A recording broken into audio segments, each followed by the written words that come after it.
안녕하세요. 대한민국의 배우미입니다. 오늘은 안티프레질이라는 책에 대해서 이야기를 나눠보도록 하겠습니다.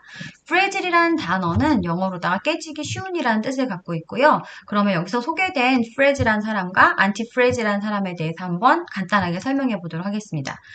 프레질한 사람은 예상이 되는 일만 하고 싶어 합니다. 뭔가 새로운 일에 도전을 한다거나 도전을 해서 실패를 했을 때 그 실패에 대한 두려움이 크기 때문에 자신만의 박스에 갇혀 있는 경우가 많을 거예요.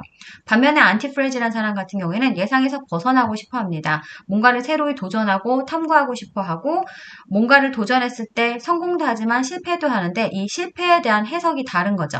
실패를 했기 때문에 주저앉고 도망가는 것이 아니라 그 실패를 다음 단계로 나가기 위한 비용이라고 생각을 합니다. 한마디로 손실보다는 혜택이 더 크다고 해석하는 사람인데요. 인간은 누구나 다 나약하게 태어납니다. 특히나 자연계와 비교했을 때 신체적으로는 너무나 나약하고 마인드 같은 경우에도 커가면서 성장을 합니다. 그런데 강한 사람으로 성장하느냐 강하지 못한 사람으로 성장하느냐는 개인의 선택에 달려 있습니다. 우리는 살아가면서 크고 작은 문제들을 만나고 그때그때 결정이라는 걸 해야 하는 그런 순간에 놓입니다. 이럴 때 우리가 문제를 해결하고 좋은 결정을 함으로써 잘 성장을 해 나갈 수 있는데 만에 하나 실패했다고 해서 주눅들어서 주저앉거나 도망가 버리거나 하면은 실패를 교훈 삼아서 앞으로 나갈 수가 없는 거죠. 이거는 개인의 결정입니다. 방금 전까지는 개인에 대한 이야기였고 이제는 집단과 개인에 대한 이야기를 해보도록 하겠습니다. 집단이라고 하면 여러분 큽니다. 그 안에 수많은 개인들이 있고요. 개인들은 프레질하다고 합니다.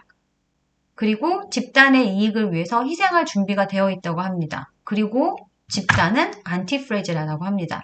이게 무슨 소리냐면은 누군가가 희생을 하면은 누군가가 실패를 하면은 나머지 사람들에게 주어지는 혜택이 있다라고 합니다. 그리고 그 혜택을 어떻게 보면은 발판 삼아서 더 발전해 나갈 수 있다라고 설명할 수가 있는데요. 책에 나왔던 타이타닉호를 예로 한번 들어보도록 하겠습니다. 타이타닉호는 그 당시에 정말 거대하게 지어졌고 굉장히 호화로운 그런 크루즈 배였습니다.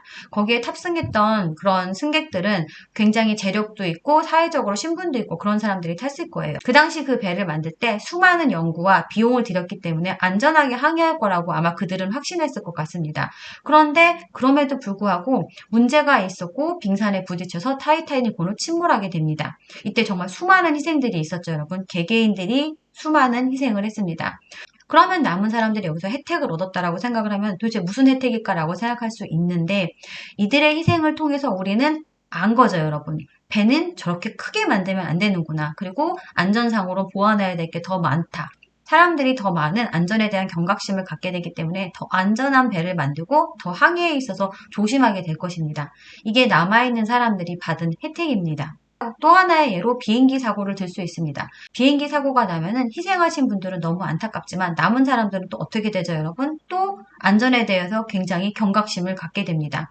비행기 정비도 강화할 것이고 그 다음에 공항 정비도 강화할 것이고 탑승하는 사람 중에 위험한 사람 없는지도 더욱더 더 점검을 할 것이고 이게 남아있는 사람들이 누릴 수 있는 혜택입니다. 다른 사람들의 실패나 희생을 통해서 배우는 거죠. 더 조심하고 더 안전하게 해야겠다. 책에 에라스무스가 말했던 은혜를 모르는 대중들이라는 표현이 있었습니다. 특히나 요즘같이 세계화 시대에 그리고 인터넷 시대에는 이런 사람들이 점점 더 늘고 있다고 하는데 이 부분에 좀 공감이 돼서 한번 이야기를 나눠보도록 하겠습니다.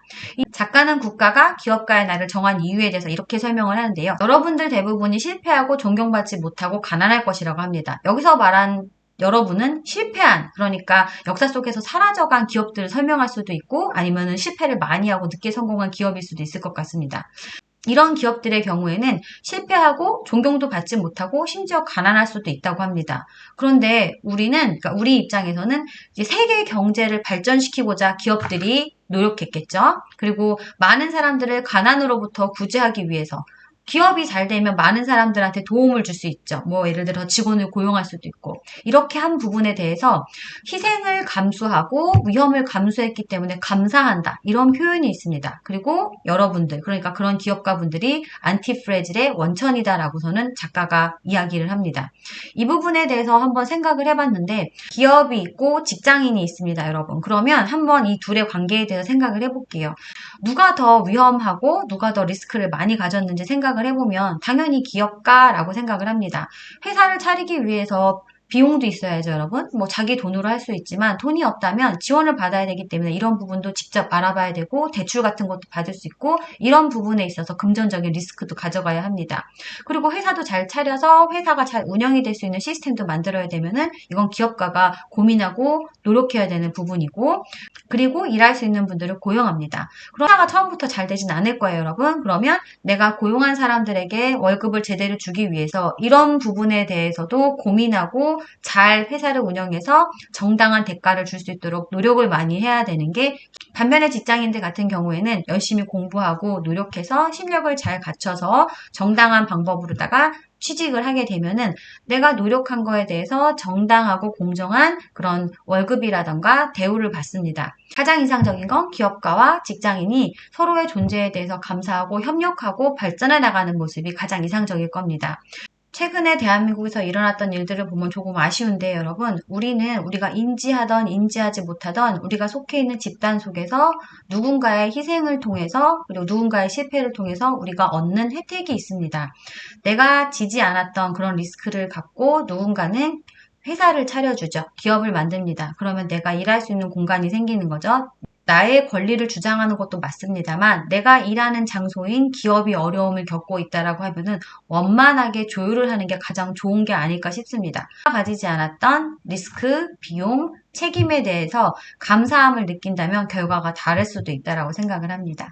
타산지석이라는 말을 사용을 많이 하는데요. 우리가 주변에서 남의 흠을 통해서 혹은 남의 실패나 실수를 통해서 배우는 게 있을 때 이 표현을 쓰는데 제가 이럴 때 그냥 단순히 배웠어. 난 이렇게 하지 말아야지. 아, 난 저렇게 해야지. 이런 생각만 했지 감사하는 마음에 대해서 가져본 적이 없는데 그 사람의 실패와 실수를 감사하라는 게 아니라 나는 그 실패를 겪지 않았지만 타인의 경험을 통해서 내가 간접 경험을 할 수 있는 그 자체에 대해서는 감사함을 느껴야겠다라고 생각이 들었습니다. 나의 일상에서 생기는 작은 문제들 혹은 큰 문제들을 잘 해결해 나감으로써 안티프레질 할 수 있는 저와 여러분이 될 수 있기를 바라고 타인의 실패를 통해서도 우리가 잘 배울 수 있는 점 그리고 배울 수 있음에 감사하는 마음을 갖기를 바라며 영상 마치겠습니다. 감사합니다.